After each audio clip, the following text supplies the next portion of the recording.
Аз съм на 37 години и вече не се срамувам да изразявам мнението си, дори когато е различно от това на останалите. През тинейджърските си години и през част от 20-те се страхувах да изразявам себе си, особено когато мнението ми не съвпадаше с това на останалите. Но с годините осъзнах, че е важно да изразявам себе си, когато имам нужда от това. И вярвам, че има и други хора, които се чувстват като мен.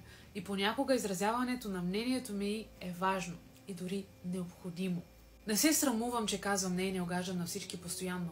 Време е да мисля и за себе си и собствените си нужди.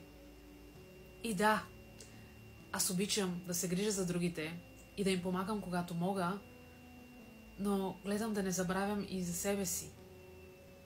Защото аз също заслужавам собственото си уважение, време и внимание. Все още не съм постигнала доста от нещата, за които си мечтая, но се движа в тази посока.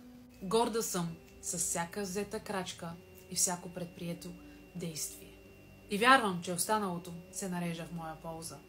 Да, не съм перфектна и не се срамувам от това. Живея, уча се и се подобрявам доколкото мога. Уча се как да съм по-мила и добра със себе си. Защото ако ние не сме добри и мили със себе си, тогава кой ще бъде? Ние учим хората как да се държат с нас. И е време да бъдем своите най-добри приятели.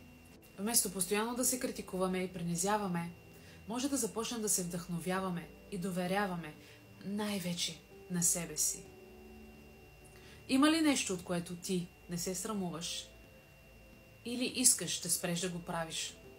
Сподели в коментарите.